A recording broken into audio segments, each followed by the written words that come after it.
Hey everyone, Brian from Corsair here, and building a gaming PC nowadays is easier than ever. I'm going to show you some tips for when you're working on your next gaming rig. First, you'll want to install some of the more delicate parts on your motherboard. We'll start by installing our processor. And throw in any of our M.2 drives. RAM is pretty easy. Just line up the notch in the modules with the notch on the motherboard RAM slots and push them into place. They'll often click when installed correctly. Make sure you check your motherboard manual to ensure you install your memory in the correct slots for your memory configuration. We'll also prep our case by installing the I/O shield. Ours is already integrated. Then, pre-route some of our cables like our front I/O depending on where it's on the motherboard. Next, we'll be installing our motherboard, lining up the holes with the pre-installed motherboard standoffs, and checking to make sure our rear I/O matches with the cutouts on our I/O shield. Now, we'll plug in some of our PSU cables on the motherboard and route them through grommets and cutouts to the back of the case. We'll now throw the radiator for our CPU cooler in, and we'll mount the block to our CPU.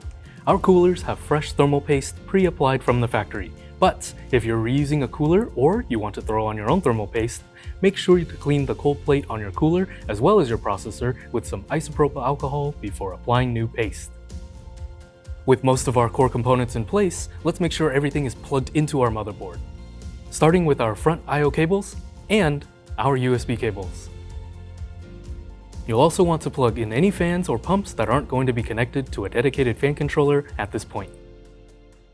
Speaking of fan controllers, our Commander Pro handles both fan control, system lighting, and gives us a nifty USB hub for our internal devices. We'll plug in our fans first, then any compatible lighting devices, and finally our USB devices. With all the little bits and bobs out of the way, we can install our graphics card. Usually, this will go into the closest full-sized PCI Express slot to our CPU socket on our motherboard. We should also take this opportunity to install additional expansion cards like this Elgato 4K 60 Pro capture card. We've been doing a lot of plugging things in. Now we just need to plug our power cables into our power supply and install our power supply in our case. We saved our power supply for near the end of our build to make it easier to work around our case. With our power supply finally installed, we've arrived at the fun part, cable management. Thankfully, our modular power supply has helped to reduce the bulk of our cables we needed to power everything.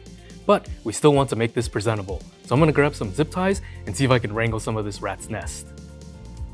If we did this right, the cables should be out of the way so they're not super visible from the motherboard side of our system. And we should be able to quickly identify which bundle of cables is which in case we need to get at something for a later upgrade.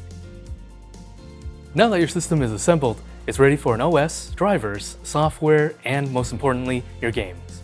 For more information about the hardware we used in this video, check out the description below, or go visit Corsair.com for our entire product lineup for your next PC build.